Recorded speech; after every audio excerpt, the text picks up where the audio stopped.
Survivor News. Survivor News. Survivor News. Survivor News. Survivor News.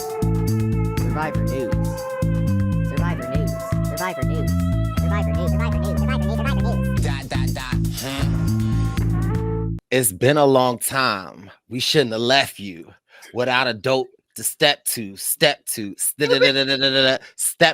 What's going on? And welcome back to the Purple Pants Podcast, Survivor News, our first look at the new cast. We are super excited. Christmas isn't canceled apparently because we are back. It's like Christmas morning. We have a new cast of Survivor 47, and we can't do a first look without the Survivor uncles. Okay, now to be an uncle, you got to be of a certain age. I necessarily don't qualify, but we have a lot of people on this podcast that absolutely do qualify. Let's welcome back Wendell Holland, the winner of Ghost Island, first merge boot of Winners at War, and word on the block, ABC Extreme Home Makeover is coming to ABC near you. What's going on? How we doing, Perp? Good to be back with my brothers. Or my unks. Good to be back with the unks. Yes. Hailing in from Survivor Season 43, Philly's own James Jones was popping. I'm excited to be here. Always good for another Survivor season. I'm excited about this because I tried to stay away from the cast as much as possible, just as I get, quote unquote Survivor old. So I'm excited to be here and kind of see what's happening with this new cast for 47. Yes, glad to have you here. And listen, last but certainly not least, the NFL season has just kicked off. We just started September, so we just retired Brice Izyah, Zaddy of August. Let's welcome back Survivor 44, Brandon Cottom. Welcome back to the podcast. Thank you. It's great to be back. This is definitely one of my favorite times of the year. Survivor season comes around, and it's like we right back into it. So definitely excited to get this going. It is. I do want to know, James and Brandon, I think I asked you this last season, but being even more, 2 more seasons removed, 2 and 3 seasons removed from your seasons, how does it feel, the excitement of another cast coming out? I just like seeing the excitement that the cast members have. You remember you get the calls, you get the texts, you get the tweets. I wasn't on Twitter, so that was my dumb fault. But yeah, so it's just good to see everybody excited. It just kind of, I feel like there's this excitement about anxiety about what's going to happen because you never know kind of what is going to happen in the season. And I think that's the beauty of Survivor. Yeah, for me, it kind of just brings me back to when, I was up on the chopping block and, getting ready to get going and ready to watch my own season. So I'm excited for them. Obviously, we got to love some good gameplay. So I'm excited to see what everybody brings to the table and get the season going. And also get to these watch parties because, that's always one of the best parts of the season, too. The Brice and Wendell watch parties. Shameless plug. We're going to be in New York in a couple of weeks. So just so y'all know, y'all probably should be there. But if you don't be there, that's on you. But I'm saying, I don't even know if they got tickets left. I don't even know if tickets are even left. So I think y'all need to go get them Jones ASAP. But that's just me. I may be in the building. Some other people may be in the building. You may just want to go and do that. You are absolutely right, James. It's a little different this year, though, James. That, I am running. We are on a campaign trail. We want to unite the Survivor community together. So you should join us on the BWP Tour 47, the campaign. This is our biggest tour yet. We are hitting 10 cities, not 4, not 6, not 8, but 10 cities to unite the Survivor Kingdom. Me as I'm running for president. I want Wendell to be my VP. Yeah, Wendy, I'm still trying to figure out if I want to be his running mate or not. But I think I should be at the top of the ticket. But that's for another day. Goodness gracious! Yeah. You should put up to a vote. Who's at the top of the ticket? Fan vote. I feel like y'all scared to do that. Let's get this competition really going. Let's see what people really love. Let's get it going. Let's get it. Rob has a podcast, did do a Survivor 50 vote. I did make it to the second round. Wendell, what round? did you make it to? Wait. You only made it to the second round. Wait, Brice. Wait a minute. Hold on. Let me get this right. Brice Izyah only made it to the second round. What, top 50? No, I was the top 50, but then Okay. they had to dwindle it down to 18. And you know what I said? Give it to the young kids. Been there, done that. That's what give I it said too. give it to the young kids. But we really are excited for Tour 47. It is shaping up to be our biggest tour ever. We are kicking it off in New York, September 18th. We're headed to Dallas.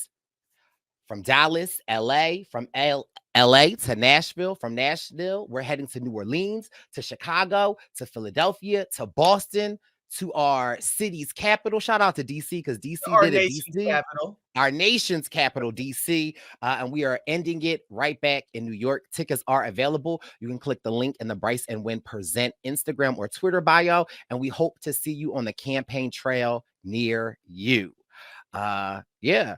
So let's just give the listeners and some of the unks, because being an uncle, your memory ain't that good. So first look is all about, we are going to read where the contestants are from. We're going to look at their photos, and just based on what they look like, we're going to offer them some uncle advice on how they should be playing or what they should be doing in the game. Simple fun, nothing but love. We are rooting for everybody this season. And so this is just, the uncles getting together and having a good time. So it's all fun and love, and we support all of the cast. But, we excited to have a little fun, What was that?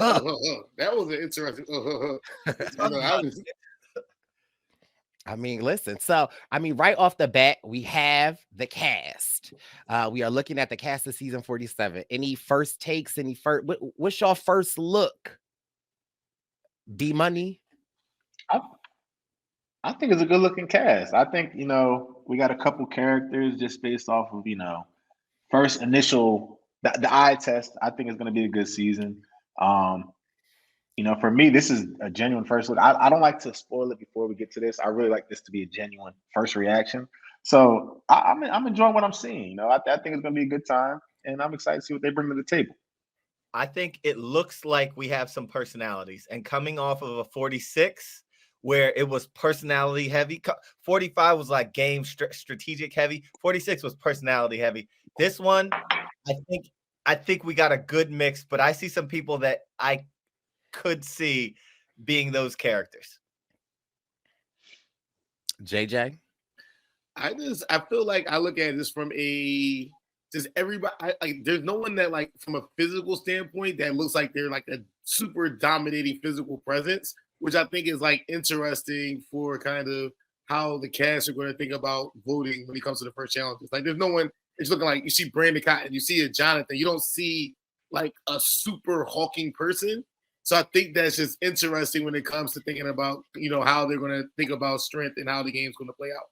So it's funny you say that, James, because my first look at this cast as a whole, it reminded me of your cast, season 43, right? Like, there weren't any big, bulky people, but they all looked like they knew the game. So if I had to give a first look, this cast, in my opinion, is going to give us a mixture of season 43 and a season of 45. Mixed together, you get 40 several. I like it. That's a good assessment. Yeah, because there isn't, as JJ would say, the threat level, right? When you look at everyone, it seems like the threat level, the threshold of the threat level seems to be pretty even, right? There isn't anyone that's just like, oh. Now, I'm sure I could find a Zaddy or two because that's not hard. But it is interesting. So, but let's get right into it. Who do we have as the first person we are giving a first look to Wendy's? First up, we have the one and only, and I'm going to apologize in advance if I butcher any names. We have some names that aren't the easiest to read. So first, I'm going to start with Teeny. You want uncle? Say you want uncle. Teeny. Okay. Chirachillo. I'm probably pronouncing it wrong, but we've seen Teeny before. 24 years old, from Manahawkin, New Jersey. She's a freelance writer. 3 words to describe her: social, mischievous, and introspective. And Teeny What do we think about Teeny? Teeny, actually, my first look is Teeny kind of reminds me almost of Evie a little bit. Yeah, the short haircut. Yeah.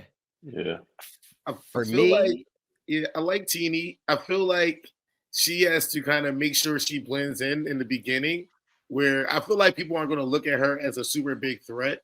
So getting through the first half of the game is going to be the most difficult part. But if she makes it to the merge, I can see her be one of those people that people confide in because they don't maybe see her as a super big threat, and she can build a lot of friendships.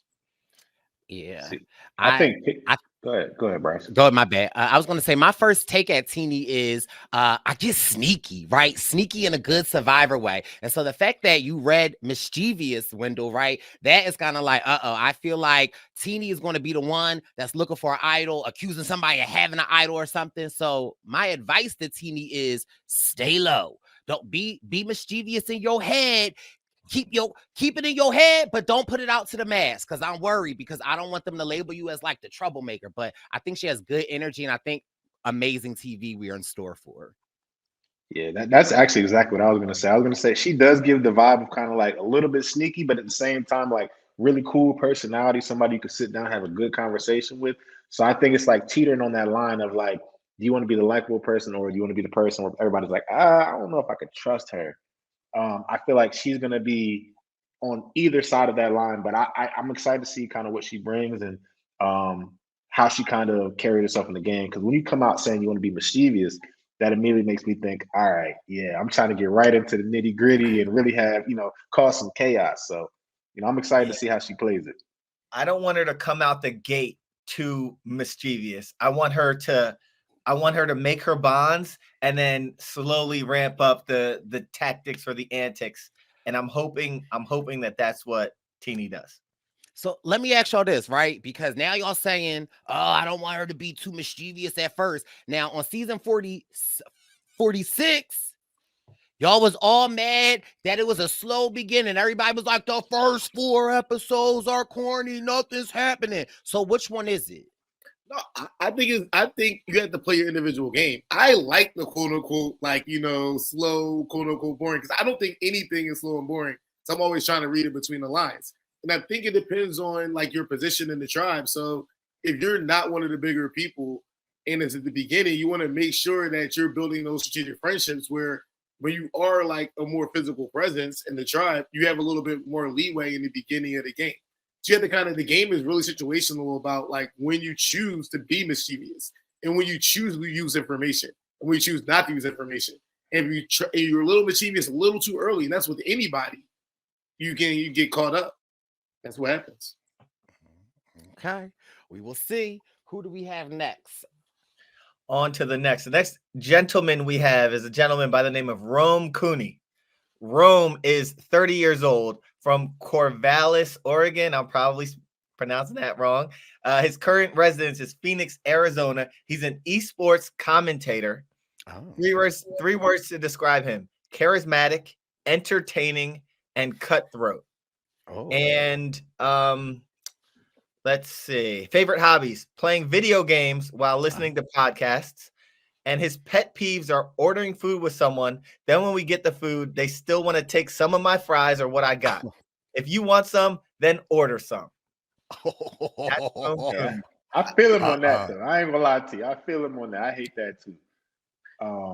But I feel like that pet peeve may not be on the island. You sharing everything once you get out there. So you got to put those pet peeves aside. So that may be something that you got to somebody drink out of your water bottle. It is what it is. Like sometimes you let those things rock out. So I wonder how that's going to vibe. And we'll see how it works out. I mean, energy is going to be 100.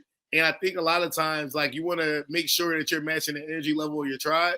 So if he can do that, and if they're high, he's good. If they're low, bring that energy down. I look forward to kind of seeing how he blends in with other people. See, I feel like it's kind of different ordering as opposed to being on the island. Because on the island, all right, I'm going to have to share. I can't openly outright be like, yo, no, you can't get my water. You can't get this, you can't get that. With that being said, he does to me look like he's high energy. And I feel like that's kind of a good thing, especially early on. You want somebody who's high energy, who's going to be around camp, doing what they got to do. Now, also going back to what he said, how much are you willing to contribute to everybody else, even if they don't have to ask for it necessarily? I think that'll be an interesting part to see. Is he willing to just get out there and be like, all right, you know what? I'll go get your water bottle, even though you didn't ask for it. I'll go, do this for you. I'll do that for you, just to try to kind of get in people's good graces, early on, especially. Yeah. I see Rome being very high energy. I also see Rome crashing out, right? Because you telling me you playing video games and listening to podcasts, tell me you have like ADHD, where it's like you got to have so many things going on to kind of like calm you a little bit. So I'm worried that Rome is going to go on with real high energy and people are going to expect him to stay that high energy. But as the game gets going and you got to worry about, can I trust you? Can I trust you? I feel like we might see Rome crash out in a way of like cussing somebody out or like really kind of going in a little bit, because he presents really nice, but that high energy, you got to release it some way, shape, or form. And if you're not trying to share your fries and you're cooped up in a shack, or with people for 24 hours, I've been out there for 3 days, so I know it could get a little crazy at times. So I think that Rome is going to be great TV, and I think that we are going to get really good performances from Rome. I think we should dig a little deeper in some of Rome's bio, because he has some other things in here. First thing is, what what is something you never know from looking at you? He says, I haven't eaten a vegetable other than corn in over 2 decades, and I want to be the next host of Survivor when Jeff retires. It's the greatest job in the world, and I would be humbled to be his successor. I'm gonna tell you first and foremost, Rome, love you. We don't mention Jeff retiring. That's something that is never gonna happen. So we don't talk about that. First of all. Second of all, what's your second? As an uncle, you need to get him a carrot, okay? Yeah, that's a wild take. That's. I mean, hey man, that's confidence though, and I think sometimes in the game you don't want to come off as confident as you are. Like I think that sometimes hinders you as well. Like when you present like you kind of are that person, or you're not worried about people, even if you have to present that idea that you are worried about folks. So it does rub people the wrong way when you really just like, I really don't. I go up against any of y'all. I feel like when you present that way, it's tough. I know from experience. It's tough. I feel like that goes back to like self-awareness, because even like to make a statement like that is like, that's kind of out there to say. I mean, you might think it, but you don't actually say that, especially to whoever you're talking to. That's a wild take to have. So now that kind of makes me think: does he have the self-awareness to be out there and to realize where he's at in the tribe and not openly outright say it? You know what I mean? Hey, so, and I just want to say one more thing. If we're talking about self-awareness, Rome, I love you, brother. I want you to win this, right? Question: when will you be why will you be the sole survivor? Answer: I will play my idols. I will win at least 4 individual immunity challenges. Oh. I have a way with words to get people to do what I want. Oh. And have an anyone but me mentality. Rome, I hope you do all of that. I really do. This is giving. I'm going to do a lot in the beginning, and I like I'm gonna get out there, and I don't know. I wish Rome the best, but yeah, man, I feel like Listen, I'm not mad at the anybody but me mentality, right? Like that's listen. I wish I had that about a decade ago. Anybody but me, because that is a good mentality to have. Like I said, I said what I said. I feel like Rome is going to crash out, but not crash out in a bad way. Crash. That's what the young folks say. You know the unks try to be cool. Crash out means I feel like he gonna go in on somebody, or he gonna go in on an immunity run and be like, yeah.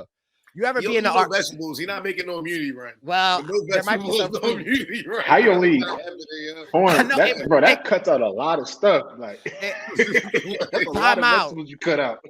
You ever now this might be a little TMI. You ever like go into the bathroom and you be like, I ain't eat no corn. Next cast member. Thank you, James. We gotta keep this one moving. Right.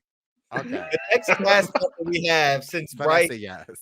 we have Anika Dar is our next cast member. I hope or Anika, I'm sorry, I hope I'm pronouncing it right. Probably not. She's 26 from Santa Rosa, California. She lives in LA. She's a marketing manager. 3 words to describe you: exuberant, curious, and calculated. Why do you want to be a part of Survivor? Being on Survivor is an instinctual need of mine. From the very first episode I watched, season 28. I hope she watched the first episode because Brice was only on 2 of them. I immediately Googled how to apply to get on Survivor. I truly believe that Survivor is the most epic game to exist. It is. Challenging the human body, both mentally and physically. I want the challenge. I believe I can win this game, and I can't wait to see how it plays out. I love her. I get J Maya vibes from her, right? Like I almost feel like, girl, let's get justice for J Maya. I feel like calculating. I love it. That means you're methodical. That means I feel like she a little petty, right? And sometimes a Survivor, you gotta be petty. You gotta remember what somebody did to you on day 1 and on day 13.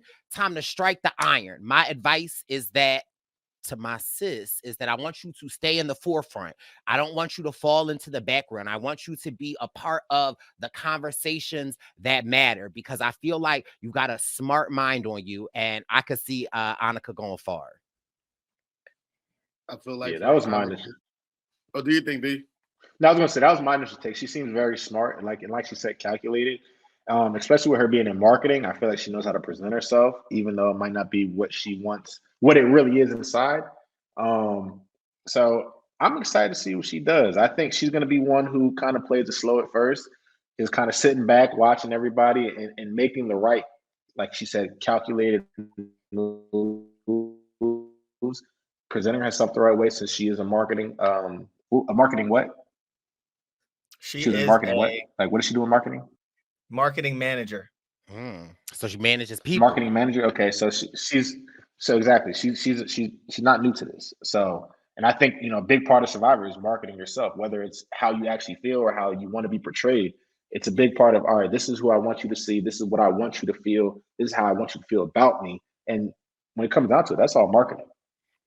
Yeah, and I feel like working in marketing teams, you have to work with different dynamics. So you're used to kind of working with people that are passionate about ideas, which I think is underestimated from a marketing standpoint, where you have a bunch of creatives in a room, and creatives are really passionate about their ideas. So managing those personalities is almost akin to, the big personalities or the people on Survivor. And the calculating part is, I think people are going to perceive her as smart. So managing that perception of people thinking that she's smart, and what does that mean for their game? So my advice would be to, make sure that people think that you're using your, perceived smartness for the benefit of whoever you're working with. So that would be my, uncle advice. Okay. What was I gonna? Oh, her hobbies are dancing, specifically hip hop, Brice. Oh. Ceramics, throwing on the wheel, cooking for people I love, gardening, and being a plant mom, and yoga and meditation. Oh, she's gonna kill it out there. These are a lot of things that she seems like, would make for someone that is social and also good at challenges, and also zen enough to take things with a grain of salt or in the right stride. Yeah, I think she can do well. Yeah. Beware those yoga people, like balance is one of those things. Like, balance is probably one of the biggest things on the show. Like, just in general, balance. Strength is great, but balance is probably one of the more important things to have. It's funny, like, hearing all, she's in yoga, she's a plant mom. Like, I immediately start thinking Jamie, because Jamie off my season, she did all of those. She was very into plants. She did yoga. She was very zen. She kind of be all over the place, but at the same time, she had it together in a way that we didn't even really realize while we were out there. So I'm curious to see how her game might kind of be similar to Jamie's in a way, because they have a lot of similar, hobbies and different things like that. And since you brought up Jamie from season 44, I like to take the time to just give her flowers, right? Since knowing the cast, hearing stories, right? I feel like the edit did Jamie horrible, right? Like I feel Look at her like bag, it yeah. made her seem like she ain't know what was going on. She was like, but listening to Jamie, listening to Jam, listening to you, listening to so many people, Jamie was running it out there. Yeah, Like they she did. was locked in. The edit did not do her well for a very long time, to be honest. Jamie was a lot more locked in than anybody can really know, because obviously you're going to see what they want to show you. There's a whole backstory to everything, which a lot of people will never know. But us who are out there know, yes, initially, like even me, I even said it. I was like, she felt like a chicken out there with her head cut off. But then as I started to learn more and I realized she's actually making a lot more connections than I even saw, or that, and I thought I was in a great spot. I'm like, she was very, very, very underestimated from like day one. So definitely shout out to Jamie. Got to give her flowers, because she was a lot more in touch with what was going on than she put off. Absolutely. Who we got next, Wendy? Next, we have Taran TK Foster. I'm excited about this brother right here, because I'm getting Q vibes already. Okay. I am praying to all the Survivor guys that we have Q 2.0 here. Listen, at this point in time, any brother with a nick with letters as a nickname, okay, TV gold, okay. I just know TK. You don't even need to read nothing about him. I just know with that bun and that stance, TK is going to be a problem. I'm worried. I'm worried for the Easter Bunny. Okay, I'm worried. Okay, I'm worried for the holidays with TK. What? Okay, TK is 31 years old. He's from PG County, Maryland. He lives in Upper Marlboro, Maryland. He's an athletic marketing manager. 3 words to describe him: spontaneous, genuine, and ambitious. Why do you want to be a part of Survivor? I feel as if my entire life has led me to this moment to take on a challenge. From my dad going to prison at a very young age to being diagnosed with a kidney disease that almost killed me in high school. Since I was born, I've been beating the odds. This beautiful game gives me a chance to do that once again. Who do you think you will play most like? My favorite player of all time is Tony. Let me go on record right now. Could this be our 4th black man winner? I got little goosebumps listening to him talk. I'm just saying that. Who were the first 3? It was Jeremy Collins, Earl Cole, and I don't know. Jeremy Collins. You know, like Jam got a nice little team. Wait, oh yeah, Jeremy Collins, Earl Cole, choose Jam. and Jam.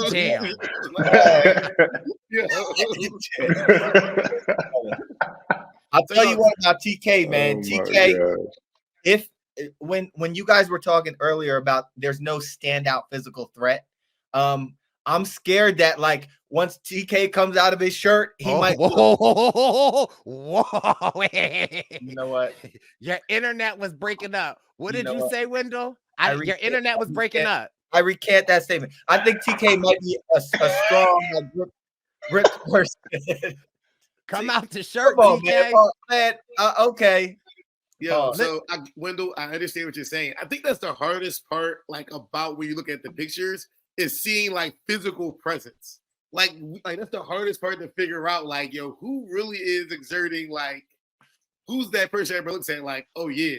And if he's that person that people look at like that, you have to monitor the way you play the game, because you have to show some type of efficiency out there. So if you are, and it's like if you're playing super helter-skelter and people see that you are physical, it's like you have to like be an Austin and kind of manage your threat level from when people just look at you like you're physical, whether you are or you aren't. So it's hard to do a lot when people have eyes on you. And if people have eyes on you, you have to be mindful. So I think he's going in with a really good, strategy, really good energy. I feel like his team will look at him, try to look at him as an asset, but making sure that you can kind of, your threat level as an asset doesn't get too high going into the merge if he goes that far. Because, that double tribal comes up, you know what I'm saying? And, people get to cutting. They do, and it's usually okay. Now I wanted his favorite hobbies: watching football, going to the gym, playing Xbox. Oh, Something that people would never know from looking at you. So I think some of those things resonate with Brandon, the football thing, but then something you would never know about from looking at you. I'm kind of a nerd at heart. I love video games, anime, sci-fi films. I really like nature documentaries as well. So I feel like James, you might resonate with him also. Yo, like, I mean, hey, I mean, after hearing that may be similar to me. I love anime. I love sci-fi. I don't know about the nature docs, but I do watch Naked and Afraid and Alone and all them joints. So in a way, and I think, and maybe it's coming from me, whereas it's like, I feel like he doesn't have that many weaknesses. I think in this game, you want to figure out what weakness you want to try to perceive out there when you do have a lot of tangibles. Like you said, he looks like a winner, right? So when you look like a winner, you have to do things to make you look less winnery. Because if you're saying that, looking at him, people looking at him at Ponderosa thinking the same thing, walking around Pondy like, yo, who that? Who that? And when people are saying who that for you on Ponderosa, it's like a good and bad thing where like people have an opinion of you. And he's going to have that energy, that smile, and it's a double-edged sword. So he's got to manage that. If he can definitely do some damage. So, Yeah. Wendell James, question for you. And I need you to think on the fly. You got 3 seconds to answer it. Hall Brawl, TK, Brandon C. Who you got? 3 seconds. I got Cottom, but yo, but Cottom is Wait, how tall do we think he is? How tall do we think he is? Question, you don't be like- knowing. Like, that's what I'm saying. Because you can't really tell from this. He might be about 5'10". yeah, but put him against Not Q. trying to be That's the disrespectful. each match. Because I can see feel 6 like- foot with the bun. But brother, you Nah, can't don't put count. a giant against, even if someone is small and strong. Like you can't. Cottom. Kyle's a different type of person right Huh? there. Wait, yo. huh? Go ahead. I play basketball with Cottom every week, and I watch him muscle everybody. Okay, So what are you saying? I'm saying Cottom will beat him. Well, you're saying size-wise? I have confidence Kyle will beat anybody in Survivor in a whole, bro. Like I wouldn't Wait, even what's go the against difference him. between TK and I Cottom? would resign. Huh? Put TK against someone more evenly matched. Put him against Q, and it'll be a good one. Why is play he not college evenly football. matched against Brandon? Because he's not as big as Brandon. Got 50 pounds on him. What do you say? Oh, You just wanted you to say he's not as big as Brandon. Yo, like that's all he wanted you to say, yo. Like that's all he wanted to say. You went right into like, yo, it's like line him up, shut him down. You Oh just my went right into that god. joke. He was like this, running. Okay. Right. You ran into Okay, that one. Uncle Wendell. Oh my I God. mean, No, Hey, but you know what though? They really should like show their heights. Maybe not the weights, but they should show the heights on these profiles. Just because you can't really tell from any of these pictures. yeah. When they're together, you can kind of tell like the reference between each other, but you can't really tell how tall people are up. Yeah, too I low. definitely say he's probably 5'11", 6 foot. I would see that. But all right, welcome back, Wendeezy. Who we got next? next we have Tiyana Hollums, or Tiyana. I'm sorry. She's 27. She's from Aysha, Hawaii, and she's a flight attendant. Mm. 3 words to describe you: adventurous, multi-passionate, and funny. Why do you want to be a part of Survivor? Oh my God, why don't I want to be on Survivor? I love challenging myself. I want to see who I am when everything is stripped away from me. I want to afford and thrive in Hawaii as a native Hawaiian. I want to support my family in all aspects. I love adventure. I'm constantly pushing the envelope. I want to show out for Hawaii. Shout out to Cody from Hawaii also, right? I want to show out for Hawaii and let everyone know that Hawaii is more than aloha spirit. I love Oh, this. she's dangerous. James, why are you Like, so, shaking your head? She's a danger. Like, so like I feel like you're at people that like TK that are these outwardly, oh yeah, that's TK. He can win the game threats. You have people like Tiyana who I'm scared of, where I'm like, everybody will love this person. They don't necessarily present super threaty, and they're going to try to take like I'm more quote unquote threatening than this person. So to me, like a player like Tiyana, I would want to align with, and it's just like she reminds me. She's giving me Carla energy, just like in my head when I just kind of see her in that kind of just the vibe is like, I'm here, I'm confident, and people are going to roll with me and like me. Flight attendants, you got to deal with a bunch of crazy people all day, like people in management, and I don't think she's going to come off super intimidating, which is going to make you a good ally, where she's going to have a lot of information coming her way. So I think she's one of those people that I don't think people are going to target offhand as being someone that's like, ooh, she's super smart. Ooh, she's super I feel like you get to play and say, oh, this is my personality. I vibe with people this way, and that's not going to be threatening. And those people are threatening to me. But I'm scared of her in the game. I think she's going to be great. Let me be clear. I love her. I think her biggest issue is going to be coming off of season 45, having a winner like D, right? I think that she embodies a lot of what I remember first entering with D. And so I think my biggest advice to her is downplay a lot of your strengths in the beginning, because you don't want that. This cast has 45 is fresh. And so I see a lot, but go ahead, Brandon. Oh, wait. Let me drop some more gems in here real quick. Because I looked through her bio again. This is my winner pick, yo. The amount of stuff in this, she just has a lot to her. And first I want to say, she's the previous player she identifies with. Of course, she says Parvati. A lot of people say Parvati, but she also says, I loved Gabler.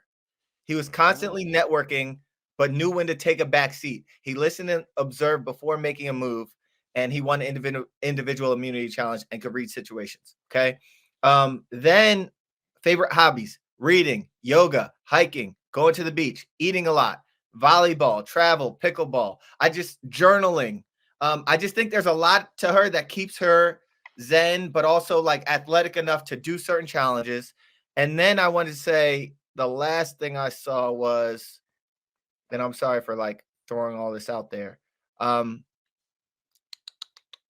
Okay, what's something we would never know from looking at you? You wouldn't know that I'm really deep thinker. I love asking people deep questions, and I'm fascinated by the human psyche.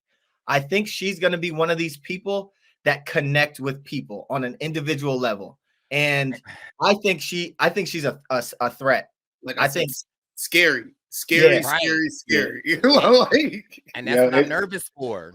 It's so funny hearing you say all this stuff, right? Like you say, yeah, she's a deep thinker.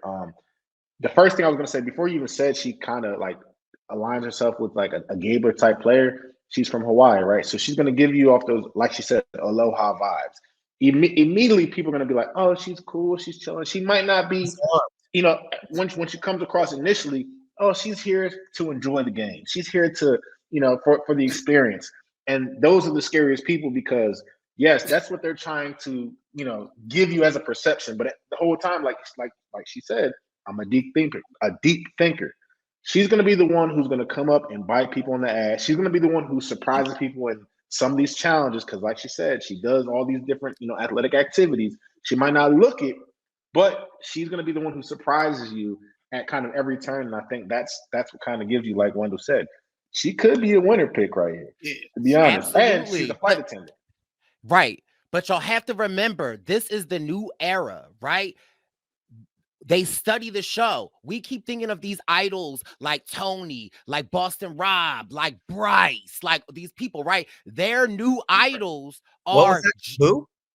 Boston Rob, Jeremy Collins, Brice, Gabler. Like, they keep looking at these idols that are older. But what I'm saying to you, why I'm worried, and first of all, I love her.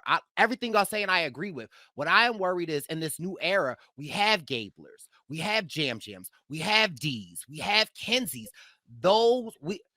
And they are relatively new archetypes that we have seen. And I'm just worried that this cast is going to sniff that out right away. I think once you get out there, go B. I was going to say, the reason I think that those type archetypes are winning is because in the moment when you're out there, you feel comfortable with them. I don't think that it's like when you can sit back and watching it back, you can say, oh yeah, that's the type of person who's going to win. But when you're out there in the grid of it, you're like, oh, this is somebody I feel comfortable with, who I think I can beat, who I'm not really too worried about. And I think those are the ones that kind of sneak up on you and bite you in the ass. Exactly, Brandon. That's exactly what I'm about to say. When you get out there, a lot of the rules you make in your head, you kind of forget about. And you're sitting there thinking about, she looks like someone that I can possibly beat. as opposed to TK or kind of a Caleb type where you're like, look at this guy, right? Look at this person. She does have a presence, and people are going to like her. So it's like those are like the dangerous players when you're out there. When you're looking at a person, you're signing somebody up. It's one thing to be outside the game. When you're in the game, you're like, oh, they cool. And you got these 3 other people that are conniving and acting all super strong at the game. This is my person. We can rock out. But quietly, she's cool with those people too. And like those are the people that are dangerous. I'd venture to say, guys, in this new era, there's no archetype of a winner. I feel like these winners are so there might have been one for the first 40 seasons or whatever, but now it's just like, again, whoever gets the end by making you feel most comfortable or whatever, that's who you're going to award. So like I don't think we can look at all these winners and say, all right, all of the blah blah blahs are the winners of the new era. So yeah, I don't think that there's a box that we can put winners in anymore. I won't argue with you at another date because I definitely have some theories about this, but it's all good. Okay, all right. Listen, I'm all I'm saying is I like sis. Make it to the end. Like, would you want to align with her? Yes. Would she beat you at the end? Yes. Like that's like she's a problem. Next person. That's all I'm saying. Yeah. Okay. All right. Up next we have Rachel Lamont. Rachel is 34 years old. She's from Dexter, Michigan. She resides in Southfield, Michigan. She's a graphic designer, down to earth, bubbly, and determined. I discovered Survivor in 2017 when my husband Derek randomly put it on my TV.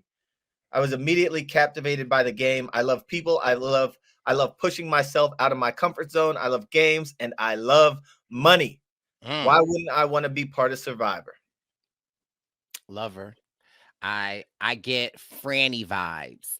I get Aubrey vibes. I get very like intuitive vibes, right? And when I think about people like Franny, Sophie, I think sometimes they get my biggest advice is like, you always want to be in the know, but make sure you're driving some votes. Make sure you're going the way that you wanted to go and not just going the way that people are saying to go because it keeps you safe. Like, strike out. But I love her. I love her energy. I feel like I get new era from her.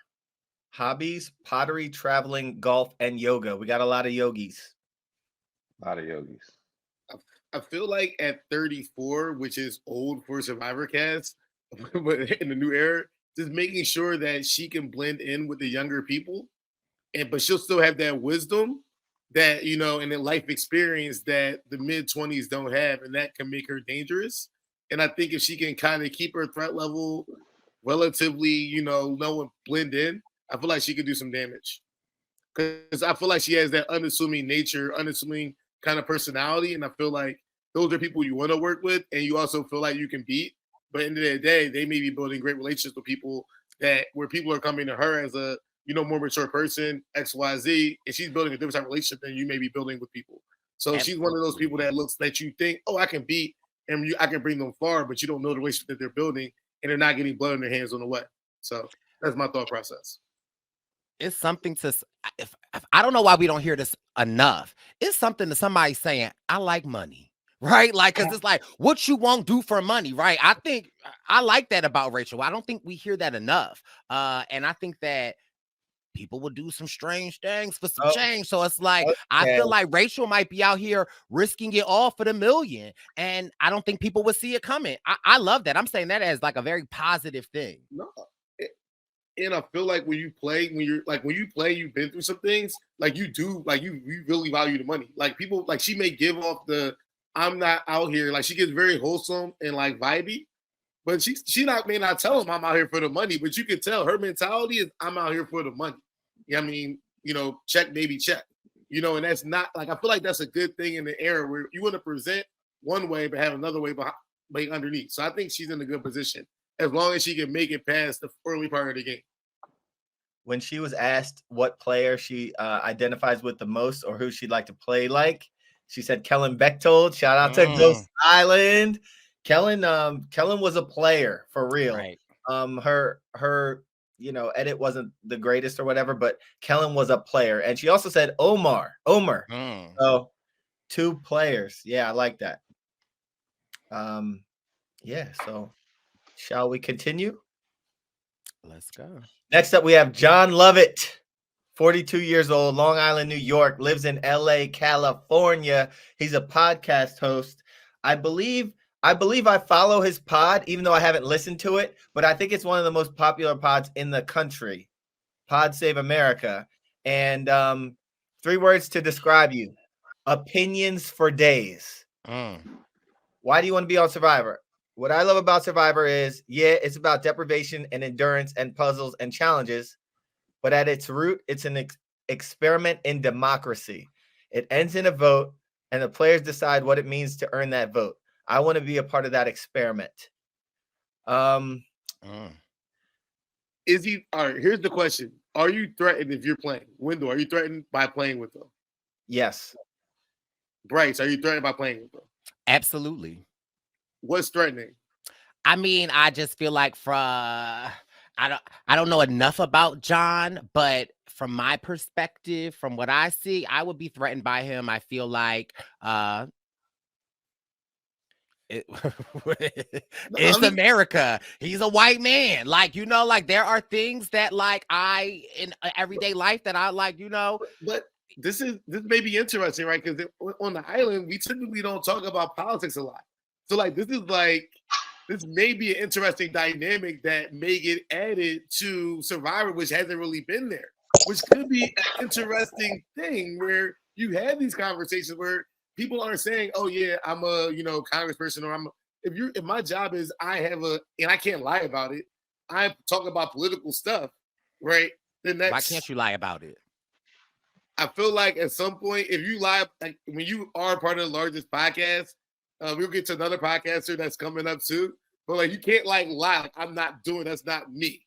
Because like once someone sees that, it's kind of just like Wendell can't go on the GOAT and say, no, I'm not on Survivor. Or Brice, you can't go on, Anonymous next year and be like, people don't know who I am. Like you can't I'm pretty sure I could. I'm pretty sure. He would be Anonymous. It's like that. So I think it's an interesting dynamic that it may bring because I do a podcast about voting and democracy. We may see conversations, or we may have conversations on the beach that we didn't have because no one was like, "Yo, no one had those conversations. You ain't want to." James, do you know him? Do I know who? John Lovett? Yeah. No, I have not listened to him or anything. I don't know anything about. I just know he has a podcast people listen to.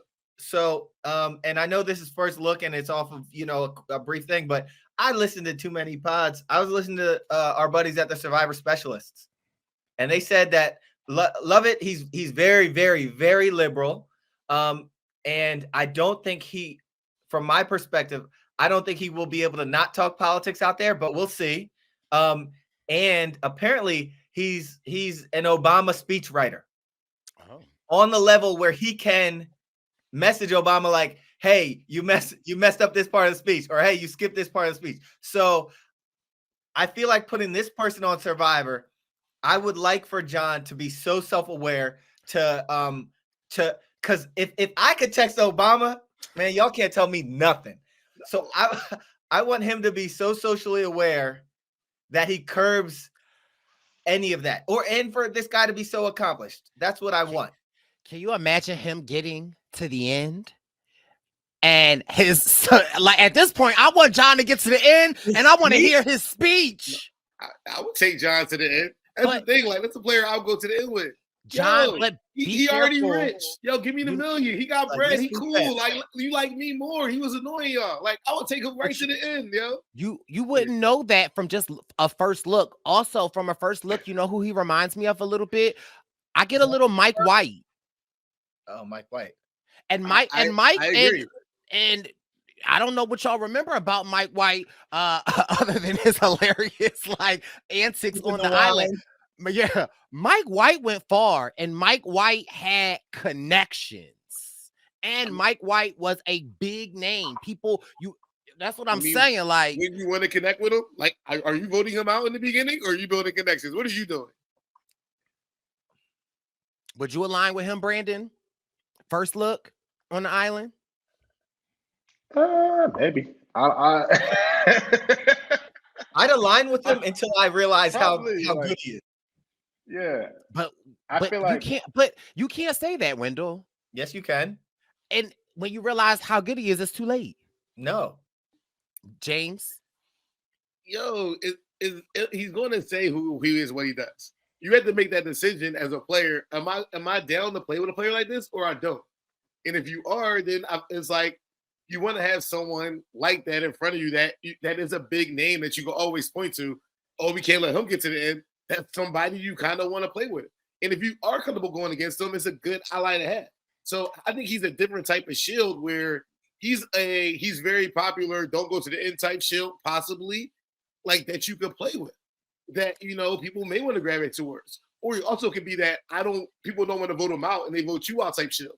So you don't know how it's going to go, but I personally probably would want to align with somebody that I feel people don't want to sit the end with, and that you can pull out things like he writes speeches. Like it's going to be hard for him to hide. But he's not going to pull that out though. Like, in what world would he be like, "Hey, yo, I'm texting my buddy, bro."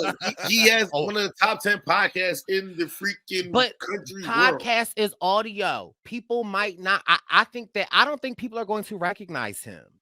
People recognize John Rocker. People recognize lesser people. Like it's. Then again, John Rocker can't hide that he's John Rocker. I mean, he can't hide. He did Pod State of America. I knew who he was, and I never saw his pod. Fair enough. James, I just know if we didn't have his name and read his thing, and I showed you 3 different photos, you wouldn't. I wouldn't know who he was. Yeah, right. I wouldn't know who he was. And in that case, maybe hide your identity a little bit. Yo, could you go on Survivor with a fake name? Yes. If like you full fake, like if I went on there as like War dog. All right, my bad. I may be violating the first look, but I'm just saying. Johnny Fairplay said that his grandmother died. Why couldn't you? You could go out there and say whatever name you wanted. That's what I'm gonna do next time. I'm gonna try that. That'll be like the circle. But you already played, James. Don't think that'll work. Right. James will be on 50 like, hi, my name is. I changed my name. You're not gonna expect my name change. My name is Jesse Lopez. Yo. I am Jesse Lopez. Please don't put me out and give me your idol. If you want him to target too early. Oh, right. Jesse Lopez is crazy. Say your name is Brice. That might work. Next up, we have Genevieve Mushaluk. Mushaluk. Okay. She is 33 years old from Winnipeg, Manitoba. That's Canada, I believe. She's a corporate lawyer, energetic, friendly, and organized. I began watching the show when I was a preteen, and even back then, I had this unearned sense of confidence. Like, I could do that. I got older, but never lost that belief. So here I am to test out and challenge myself and prove myself. Favorite hobbies? Am I too old to say video games here? Aside from that, I like anything social, time with family or friends. I also love trying to cook any recipe I see on Instagram that involves a cheese pull. James, what's a cheese pull? Yo, that's a very good question. I actually don't have any idea, yo. That's a very cheese pull. Cheese Brandon, you feel me? Like, say you got a grilled cheese and you cut that joint. Brandon, why? What if it's a mozzarella stick? How? What? No. Same thing. Nothing. He's from Canada, so she's automatically a threat. like I would vote out Canadians first. Like I don't got no time for you making it to the end or going far. You just gotta go. Now, like, does she say she's a lawyer? Like, yeah, like you gotta go. But no, she looks come like out she's and in say pretty she's a good shape.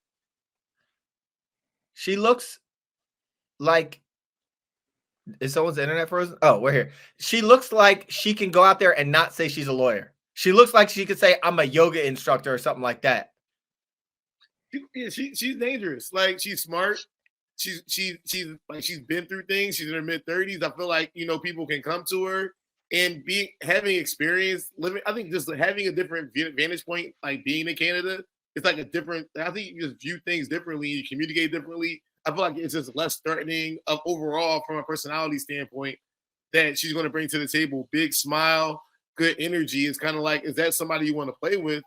Yes. Is that somebody I think I may be able to beat? Oh, whatever, she's whatever she said, a progressionist, teacher, whatever it is, I may be able to beat her and I can play with her. Like she's not somebody that you're looking at probably like, yeah, I have no chance to get this person. I think she's dangerous. Why will you be the sole survivor? I connect easily with others, so they won't hate living with me. And I'm very objective focused out here. Nothing, no bond, deal, fear, relationship will stop me from doing what I think needs to be done to further my game. Killer instinct vibes in Fiji for me. See, that's that Marianne right there. It's like where you just don't think they cut your throat, and they be like, "Oh yeah," So and then you go on. Keeping on topic with First Look, we are offering advice based on the information in our first look on them. So what is your advice, James, to a player that is from the North that is saying that gives you Marianne vibes? I just say just let people like you. Like just let the chips fall. Like I feel like sometimes people want to put their imprint on the game. And I think sometimes it may be better just to not put your imprint on the game and be able to take that back seat. And I think that's hard as a player. Like, I feel like, there's going to be times in the game where she will want to make a move because you're going to have information, and it may be best not to make a move. I think that is, for the betterment of your game. So that's kind of what I would think from an advice standpoint it would be for her. I like that. She has I kind of agree with you, right? Just looking at this photo, she has a strong aura about her, right? Mm-hmm. I think that people are going to gravitate to her. She's from the North, and we know Canadians do extremely well. If taking in James' advice, that's probably one place. That's where I would start the lie at. I'm from Maine. I wouldn't even say Canada. And yeah, I think it's like really like let the people come to you, because I don't think that she's going to have a problem connecting with people. For me, it's like let them come to you. I feel like with the strong aura that I'm getting, I don't think that you need to sway and go with the votes. I think that you need to kind of just be with them and roll with them, because I feel like you'll be able to come out on top. And James always says, it's like, I think not even so much in the new era, people are always worrying about their resume. And yes, that is good, but what's the point of worrying about your resume and you're not sitting at the end? Worry about your resume that final night. And I think that she possesses that. So I like her. I think I'm kind of getting Kendra vibes from just looking at her. Gonna say the same thing. I swear I'm gonna say the same thing. I'm getting Kendra vibes from her. Yeah. And she's I think if she can minimize her being a Canadian, like you said, the Canadians got the winner DNA to them. And if she can just minimize like how smart she probably is, like just curb that and be this free flowing kind of person, I think she could be dangerous in this game. Like Marianne's a freaking genius almost. Like, like how much stuff she knows versus like the perception. Yep. So it's like being able to, do that is, and you can make your resume up. No one checks resumes. That's why they work at Final Tribal Council. You make your resume up and make a good one when you're there. That's all you gotta do. Make your good resume up. Like your employer isn't looking at it. They're not fact checking. They're not calling your old boss. So make that resume up. I saw a TikTok the other day that had me cracking up, and it was like, if y'all don't got no job, it's your own fault.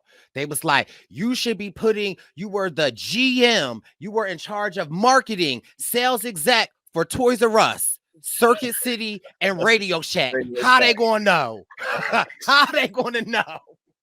Yeah. It works.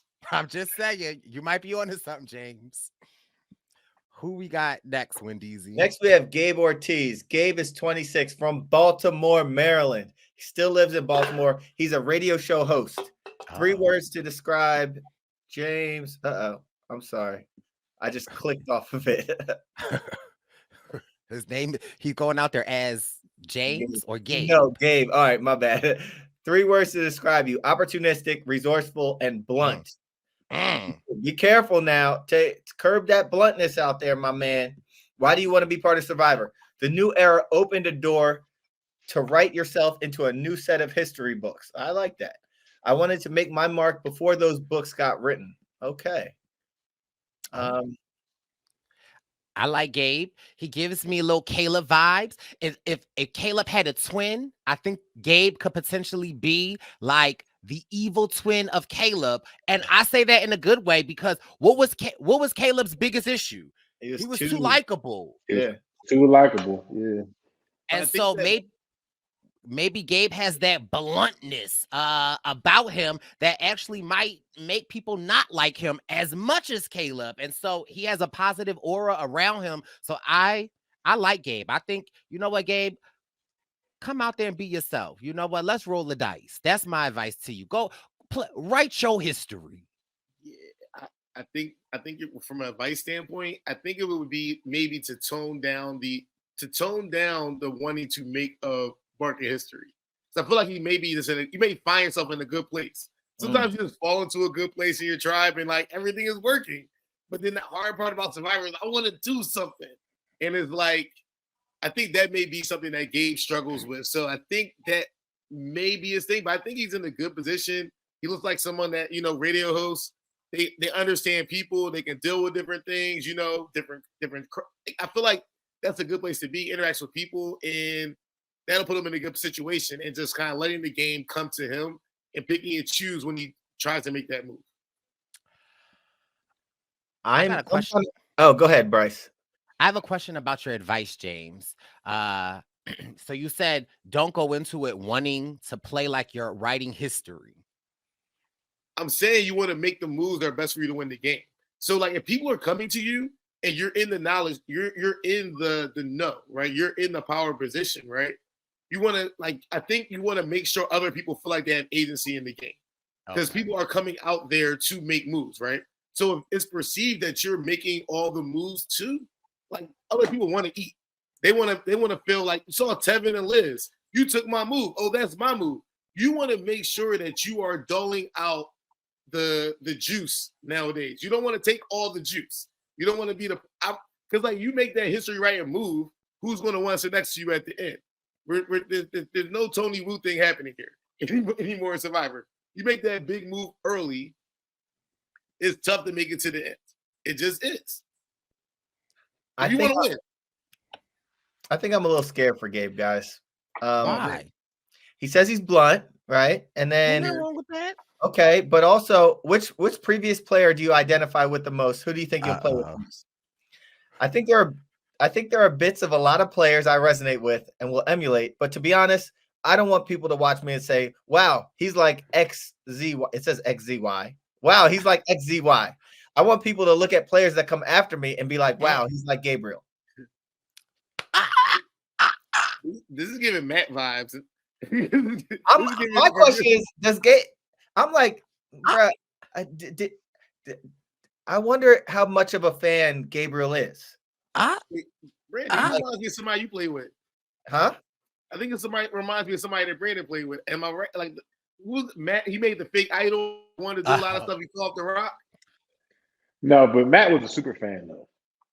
You got to remember that, too. Gabriel's a super fan. Matt was a super fan. I don't know how much Survivor he's watched. I don't know. No, but that's an advantage. Look at Cody. I was about to say, I don't think that's a bad thing though. Like, I don't think it's right. bad. I'm good. I'm just saying I don't know. I think when you come into the game like trying to play like somebody else, you're automatically thinking like, oh, how am I going to react to a situation, or how would they do that? Whereas if you don't know anything about the game, you're coming in like, all right, well, this is how I'm gonna deal with this situation, regardless of whatever who came before me is going to do it. So I don't think that's a bad thing. But respectfully disagree. No. Listen. Yeah, right. Let me get my button. Let me get my. My bad. Landon. Whoa. But Get it in there. Get it in there. There are situations. I do think there are situations, and there are certain nuances to the game where having a prior knowledge of it is going to help you not make the same mistakes, because there are a lot of very surface level mistakes that you'll make if you've never watched this game and not even think that you're making that mistake. You know what I mean? Like your ally gets blindsided, you don't come back and flip stuff. Like there are certain things that's like, all right, come back and flip stuff. Yeah, it's like no. What I'm saying is, I agree with Brandon that like, all right, there are things that you know from watching the game that like there are things like, all right, these because I've watched so much of the game, I know to do or to not move certain ways. Well, even like small things, like when you first get to camp, you don't go and look for an idol day one. You don't do certain things. Like you don't, you know what I mean? You don't, when it comes to food, you don't divvy the food out or eat all the shit yourself. Like just little things like that. There's certain things watching people in the past who have made these mistakes. And you're playing with people who play this, they know this game. So they're automatically thinking, all right, what are my red flags? We're in a situation where I'm looking for whatever I can to get them out of here. So if they don't even know that they're doing something wrong, but everybody else around them does, you have to have that awareness to know, all right, I can't put myself in this situation because it's been the downfall of XYZ or whoever else before me. You know what I mean? So I think it can play either way, you know? I agree with Brandon. I also feel like hearing all of this stuff about Gabe, dare I say, am I Alicia Keys falling? I don't know. I don't know if I need to like let Austin know anything yet, but I don't know. Hearing this, like, I want me somebody that say I'm going to beat to the own drum of my name. I want somebody to say, I don't want to play like nobody else. I want people to play like me. That kind of like, Oh, yes, that, Brice, that turns you on. that moistens the butchers a little bit. I just say it. Gabe, I don't know. But here's my thing with you, Gabe, though, right? Gabe, if you come to my house, we have a barbecue and the electric slide comes on. I'm going to need for you to do the electric slide. I don't need for you to be breakdancing while the family is doing the electric slide because we're going to look at you crazy. So that's where I work, because Gabe said he don't want to play like nobody else. He wants to play his own game. And what I'm saying is when the electric slide comes on, Gabe, you do the electric slide. You don't hit him with the, you do the electric slide. So I'm agreeing with you, Brandon. All right. That's our take. Gabe, good luck. You're in Baltimore. We're all in Philly. So, pull up our Brice, punch him in the throat. Now, we're going to meet you again, Gabe. Good luck. Well, okay. You know what? That's a little soon. Our next person is Kyle Oswald, 31, from Sheboygan, Michigan, construction worker, fun, ambitious, creative. I want to be part of Survivor to help inspire my children to chase their wildest dreams. I want to share some of my challenges in life to show others that just because life knocks you down, it doesn't mean that you're not worthy of a journey. That happens more than we like, but it's not about the knockdown. It's about how we choose to get back up, no matter how hard it is. Because every single time you get back up, you end up a little taller and a little better than before. I like that. I like that a lot. And Kyle seems tall. So I feel like he might have been knocked down a little bit in his life because he is a lot taller. I get a Jeremiah from my season. I get a Hunter from last season. I get a Jelinski. I get a oh my God, a Jesse Lopez. I get a lot from Kyle. I feel like Kyle gives me quirky, funny, but don't sleep on him. I get Kyle might be able to play an idol. He could change your oil and he could win Soul Survivor. I like Kyle a lot. My advice to Kyle would be like, it seems like you lived a deep, long life. And I think that you have enough experience to I want you to go out there and be yourself. I like Kyle. I mean, I like Kyle too. Like, here's the thing. I thought Jesse, I was scared of Jesse. Like, people with kids and stuff and good stories scare me. Like, so but I don't think he's going to be really super. I think he's going to be like Jesse with the Cody unassumingness. So you have like Jesse with the ability to, I got kids. I'm homely. I'm a good person. Then you have the Cody. He looks like he's pretty athletic. He's handy. So he can build, like, he's going to be getting around camp. So I feel like he can be that like person in the middle where you're like, hey, I'm your guy. I'm a nice guy. I got family. I got kids. I'm trying to set an example. But Jesse set an example by cutting Cody's throat at 6. So I mean, it's just those are the people. So I feel like my advice to him would be to, I think it's similar to. I feel like he's not going to have a problem connecting with people. It's just hoping that when he does vote people out, making sure hopefully he keeps that good feeling where that people don't feel betrayed. Almost like when the quote unquote the mom gets the backlash for the older person gets the backlash for voting out. I feel like he's someone that's going to get that. Everybody's going to relate. So hopefully that he doesn't get that backlash when he votes people out. I want to add a couple more things about our friend here. He lived in a van traveling around the country for 6 years that he personally built, which is something. Wow. They can't gonna be lit. He got you beat. Wait. Win. Hey, He does. He does. What?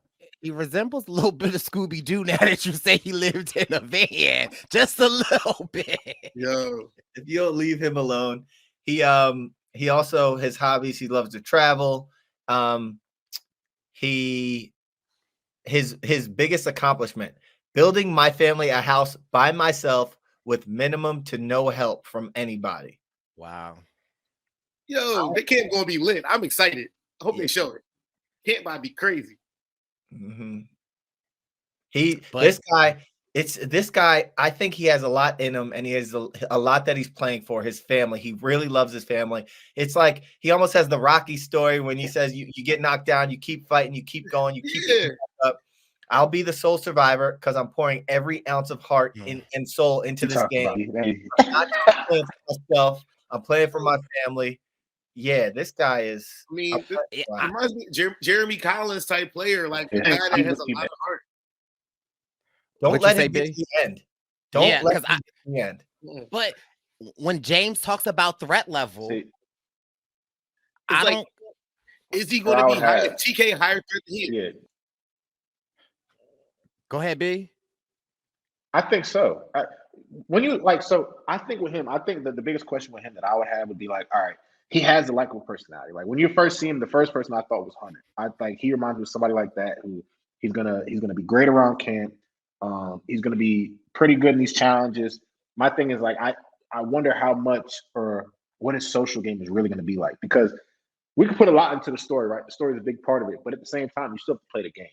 And that's where I think my question would be was how does he play the game? It's like, what is his, as far as his actual gameplay, what is that going to be like? Because it can't all be about, this is my story. I have kids, I got this, I do that. At the end of the day, you still got to play the game. And I think that's my biggest question mark with him. Now, I think if he can put that together, I think he's going to be super dangerous.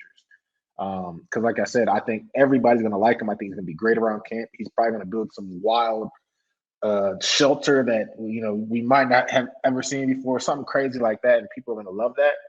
But at the same time, how is his social game going to do with other people? I think that's my biggest question about him. But I'm excited to see how he plays. I think he's going to do well, especially up into the merge.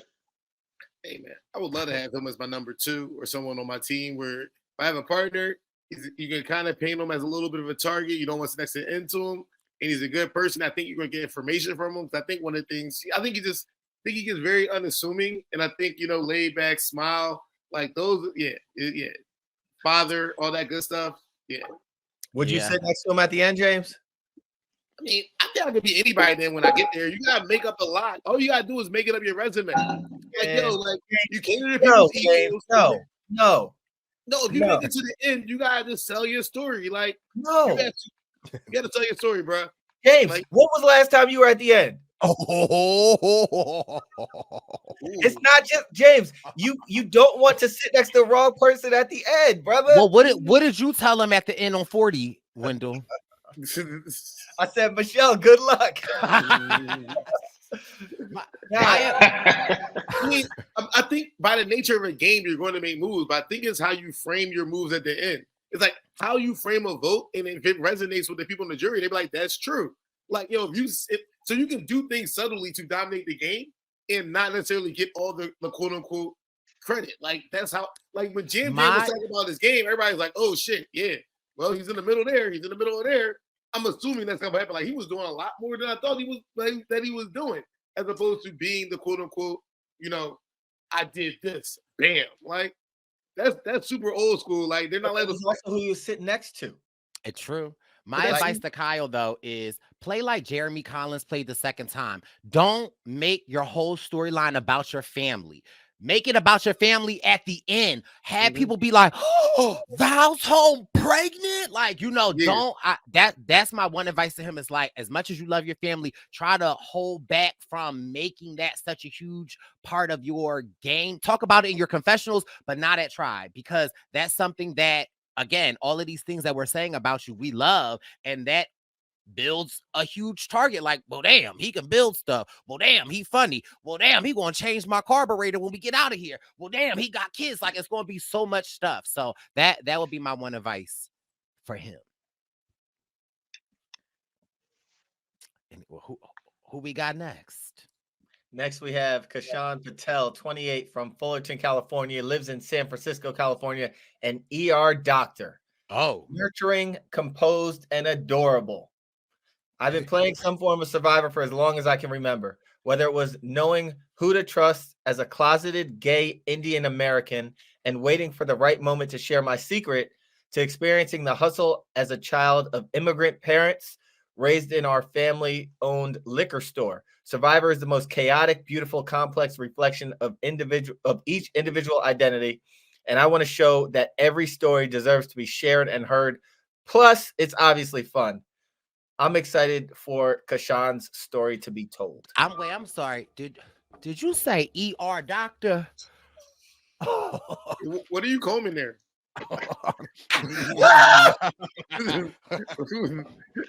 Yeah. Did we say Yeah, ER doctor? I'll pick it up. Thank you for reading his bio. I feel like the liquor store thing is like I feel like being able to navigate people, see different situations. I feel like he's somebody that everybody is going to like, but the question is, I think it's going to be like, is he going to be able to, like, how is he physically going to stack up? He's a taller guy. He's like a bigger guy. Is he going to get in there and be a physical, be able to help in those challenges? Why would you assume that he wouldn't be physical though? Because I get physical from him. What I'm saying is, look at Zelensky. When you are a bigger person, you have expectations to be exceedingly well in the challenge. When you if you're a smaller person, no one was mad when Gio dropped the box. It's like, it's Gio. He's not going to carry a box. But if you are a bigger person and you drop a box, people are like, what is wrong with you?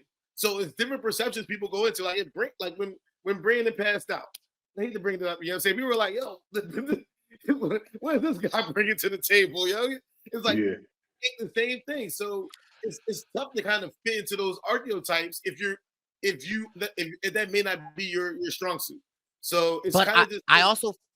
I want to disagree with you a little bit, like, and no disrespect to Dr. Patel, but Dr. Patel is tall, but like, I don't like, he's thin built, right? Like, I wouldn't expect, if I saw him and a Brandon, like, I would expect Brandon to be able to pick up a lot. Like, I don't know. Like, I agree with what you're saying, but I feel like Dr. Patel is tall. I feel like he's handsome. I feel like he's charismatic. I feel like, what else? I feel like if I'm feeling like Brandon out there on his season and Brice will fake injury out there. He's the ER doctor. Brice will fake Brice out there be passing out. I mean, Dr. Patel. I mean CPR. Brice, you know your game. You know your game out here, yo. You go, I can't breathe. So I love his story. And I think that, again, him being an ER doctor, him being in the closet for a period of his life, I feel like he has a lot of things that he's ready to come out here and play and shine. And dare I say, maybe justice for Banu through Dr. Patel, right? I feel like, Banu walked so that Dr. Patel could fly. I'm getting winner vibes. I like Dr. Patel. I agree. All right. That's Brice's winner pick. I mean, it's like, I think he just seems so nice. Like, he just seems like I just don't see people just not getting along with him. Like, I don't see him being the type of person where people are like, yeah, you need to go home. Like he just seems like he's a cool person. Like, but didn't they tell you don't judge a book by its cover? If he's all we do, we judge. But people, they always going to judge books by covers, though. It don't always matter. How much you can say that? It don't matter, yo. The cover, especially in the game of Survivor. It's all covers, Like the second you walk in the Ponderosa, it's just the sneakers you had on. It's like, yo, Jay, your sneakers were crazy. I was like, bro, it's just people look at everything that you bring to the table. Speaking of that, random question, right? Because you're right. People do judge a book by its cover. Do you feel like, because we all left from LA, right? We were sequestered and they brought you down to the hotel lobby and then y'all left. Is that how it went for the majority of y'all? Yeah. Do you think it's more helpful for you to be the first in the lobby or the last in the lobby? I'd say first.